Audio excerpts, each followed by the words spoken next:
All right, so here's the main pasture. That's the brewery.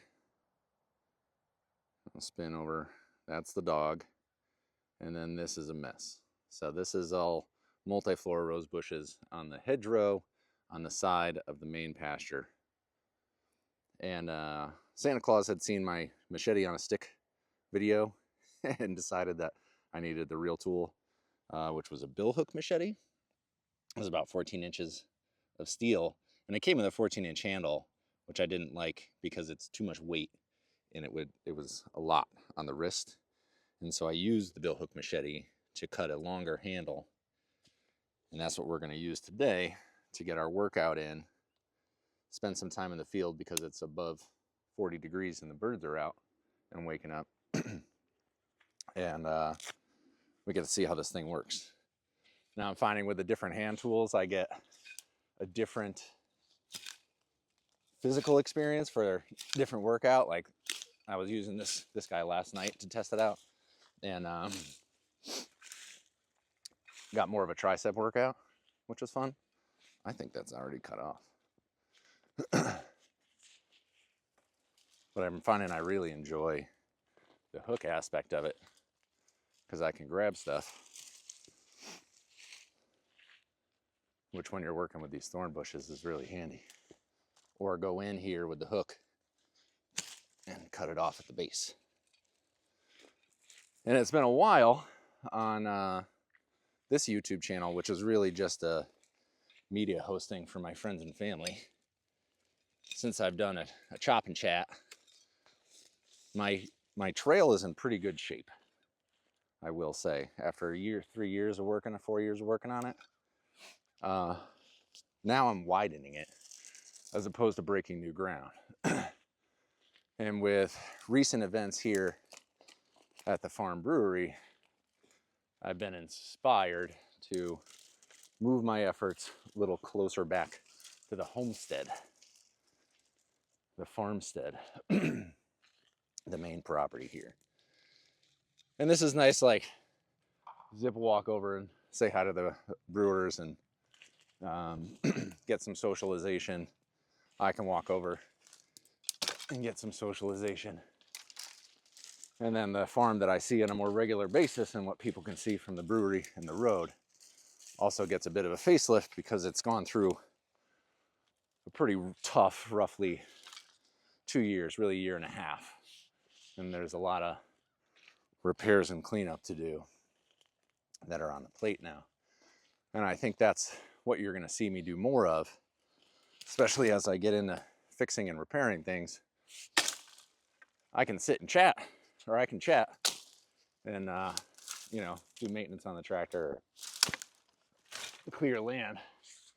And so I might as well run the camera and get some of my thoughts out while I'm doing it. And then I can send it to my buddy Steve and we can continue our conversation. Or my aunt. Or my mom.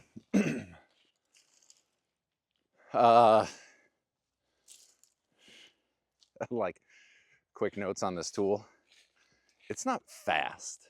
And I don't know that it's meant to be. None of this exercise is meant to be super fast or efficient. Ow.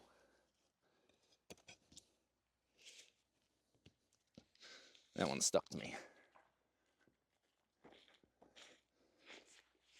It gives me the workout. Maybe I'll start chopping in earnest, but I had cut a bunch of this stuff back already in the past. Now it's just cleaning it up. Maybe we'll do this.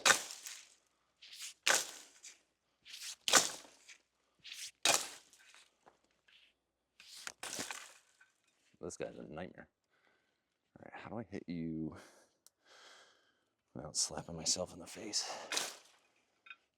I'm starting my day off bleeding again. Not like that, I'll tell you that.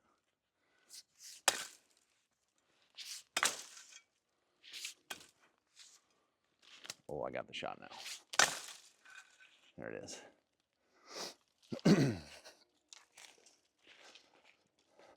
I like that plants can be a puzzle to solve.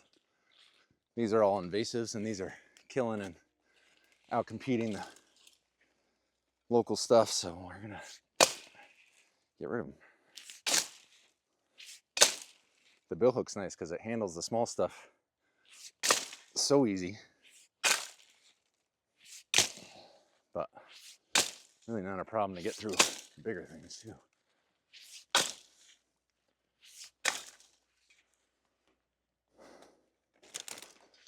Loosen up. No.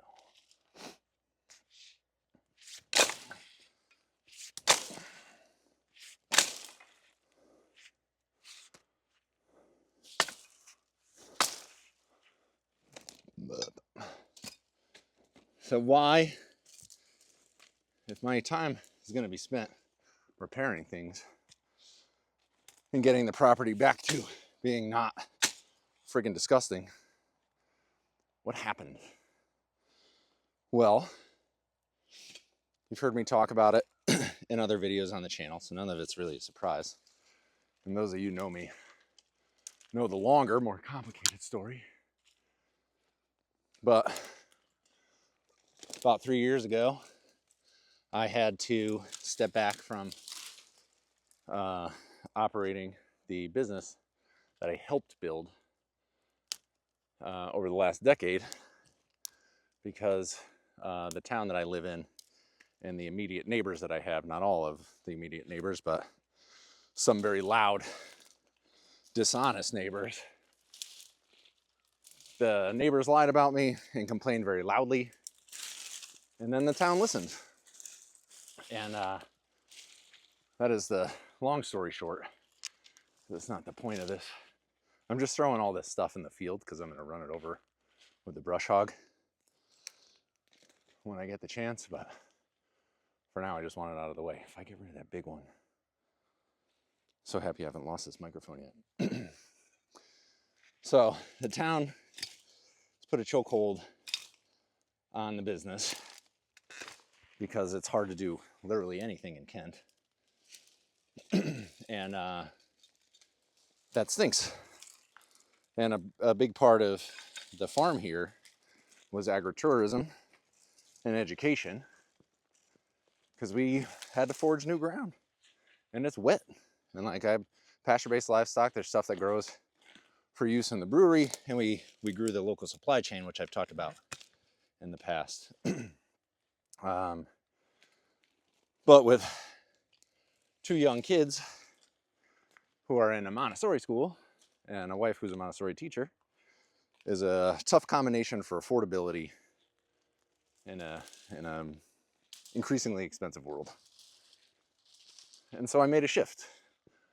I was working 6.5 days a week, and the anecdote story that I share as a good summary for why I needed to make a change is that I was out with my oldest, and she needed something. She said, "Hey mom, sorry, hey dad, I'm just more used to spending time with mom." And that one gut checked me in a way that I wasn't fully prepared for. And then from that day on, I said, I need to change something. If the town's gonna have such a chokehold that I can't make more money while maintaining all the good things about the brewery, like it's been a good place for years and years. We have a good proven track record. I need to shift my career path a little bit to make some more dough. It all came down to I couldn't afford to live here the way I was living, so I had to get a job off farm, so to speak, to afford my family. And so I did. And so I've only been passively on the farm or cutting trails for the last 3 years, since right about the time we had a local or a town zoning meeting to try to make the farm more affordable and support the people that work here and the community that has grown around it. That didn't work. The town said no. So what are you left with then?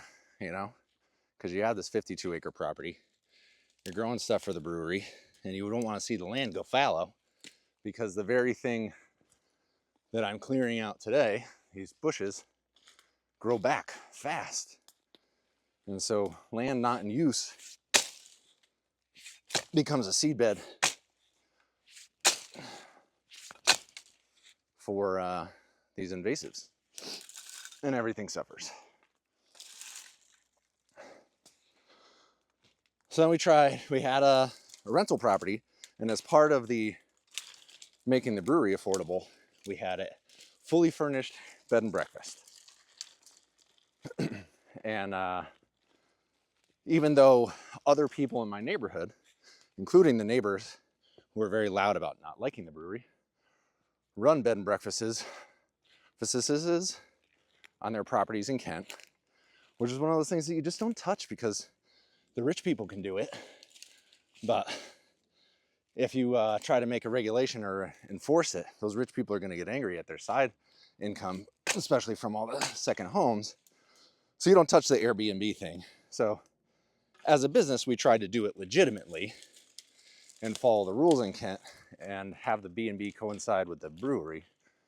And also the town of Kent said, despite our neighbors doing it, as Kent Falls Brewing Company, we were not allowed to have a bed and breakfast associated with the business. So that, after a ton of effort, and that house was fully furnished from our own personal supply, our own personal investment, upscaled Facebook Marketplace. Like, it was a beautiful house because people with class live here, not because a higher class. Like, it wasn't a rich guy's plaything.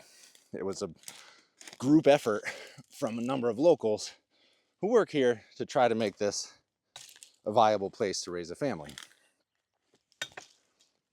So we tried, and we couldn't rent it as an Airbnb, so we rented it as a full rental. Well, if you're gonna rent it, might as well make an affordable renting situation for someone who would also like to farm. So there's the house, and then there's the farm property. And we rented it out to a family who said they knew what they were doing. And over the next year and a half, they destroyed everything. And so subjectively, there are things I could say. Objectively, it was a fully furnished house, meant to be a B&B. 90% of that furniture had to go in the trash. Went into a 30-yard dumpster. They have 4 high-energy dogs living in that house that never went outside. These people didn't like to walk or move very much, and so that stagnation builds up over time. And beside having to throw out all the furniture, a professional cleaning service quoted us 4 people for one day. They had to come back twice. And the smell is just starting to clear from the house. And then once it's cleared, we'll be able to rent it again. All of the things being an objective, fact-based timeline of current events. So there's not only the destroyed rental property, which is now not earning money, just dug it into the ground. Don't love that. Not earning property, but then there's the also or money while it's sitting and being repaired, of which there's a lot of repairs, man.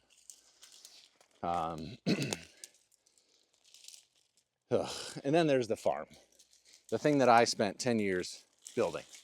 I raised thousands and thousands of pasture-based livestock, moving them regularly. I've grown literal tons of ingredients for the brewery. In a year and a half, pretty much all the farm infrastructure got destroyed. By the way, loving this Billhook, and one of the main reasons is this curve. I can sweep and hook and hit the things that are low to the ground without worrying about digging the tip into the ground too much. It's nice. You can hear my neighbor's like triaxle dump truck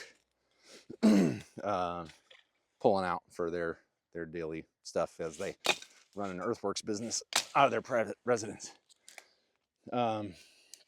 So farm infrastructure got destroyed. Only one of the vehicles is working, and that even not that well. Vehicles, I mean, the tractor's working, the excavator is not working. The side-by-side that you see me doing chores with on my FMS channel, that's destroyed. And just over that year and a half, like, fencing got left out, Chicken tractors got destroyed. Plastic, like any hoses and things, fence posts got left out in fields and just ground into the dirt. So I have years of fixing ruts and pulling plastic out of the ground now, all of which I have documented before they moved in, while they were here, and what it looked like when they left. So I have photo and video evidence of all the things that have happened. And I was loath to talk about any of it publicly for a number of reasons. One, and mainly to not throw anybody under the bus, because I'm like pacifist, non-combatant. I don't like internet tough guys, and I don't like local tough guys, because there are some neighbors that I genuinely fear that are bullies in our neighborhood. Part of the reason why we're in Montessori is to get further away from those people. And so now, with the trees not getting pruned and the plants not being taken care of and the fields arguably mowed most of the way, so I'll give them that.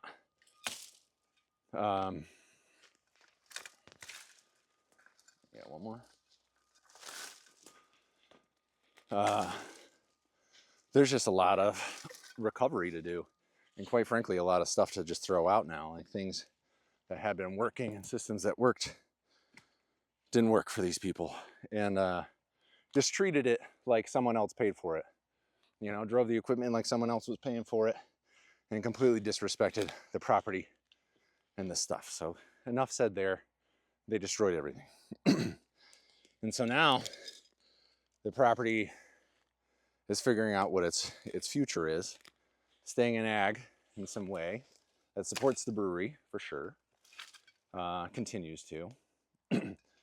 That's part of the reason why the brewery opened a second location outside of Kent, is because now we can do a lot of the things that Kent won't allow, which is family-friendly events, a little bit of food, not a full restaurant, and full-size pours. And the mayor of Northford freaking loves us, and even came out for a ribbon cutting ceremony and called it a Yimby town. Yes, in my backyard, because there's a lot of that's okay, but not in my backyard in Kent.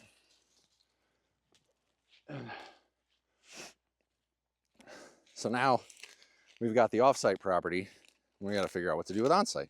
Well, onsite at the very least you have to patch the wounds, and so repair the equipment, clean up the property, get rid of the plastic, clean up the ruts so it's easier to mow. It's this Billhook is a nice, practical, calm way to work through this and get it down to the nubs. The actual machete is very choppy, a lot of swinging. This is like a nice, calm removal of all the nonsense. So the next couple of videos I think you're gonna see this year is that recovery effort. Next time I'll probably start the tractor up. The shop area was destroyed.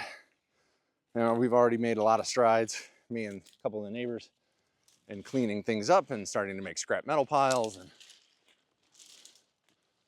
all that. So, getting just about to the end of what I wanted to do today. And now it'll be easy to mow up to the spot. And I've connected it with where I chopped in from the other angle. So that's all good. And yeah, I mean, there doesn't have to be a big point to these videos because they're for my friends, other than just to update and share what's going on.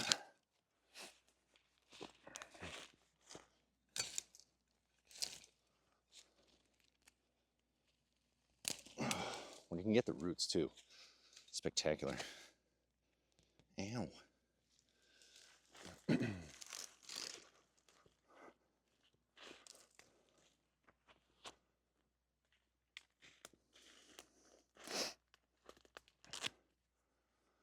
Am I going to farm full-time here again? Well, they've already answered that. I cannot.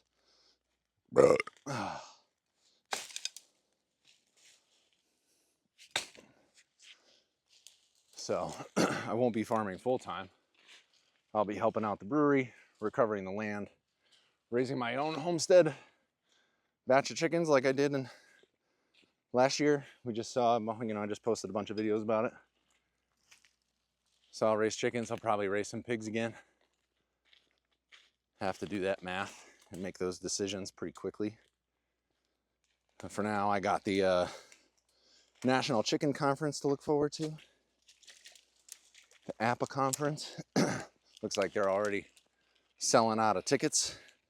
It's going to be bigger than last year, which is way fun. And then that always, gets your creative energy flowing, going to the chicken conference. Then you come back and you see what you can achieve for the year. So I am very happy with the progress that we've made this morning, sharing the tale of what's going on here at the farm property. I like to fix things, and I like to clear and what's the word I'm looking for? I don't know, help the land out. Be a steward. And now I don't want to talk anymore on camera. So I'm about done with this task. It's time to go do the day job that I have to do to afford life here in Western Connecticut, in the town of Kent. 10 years. I worked on it for 10 years. It was my baby, my dream. And now I'm saying it all out loud. Hello.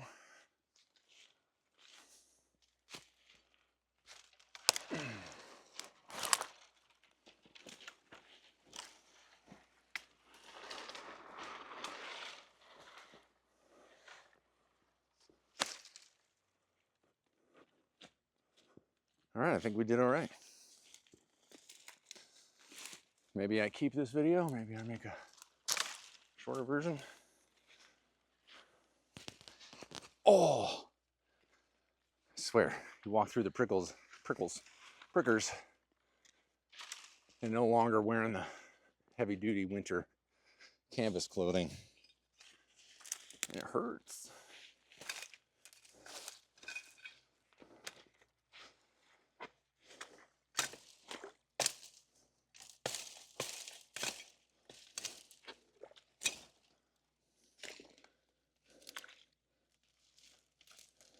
What do we think?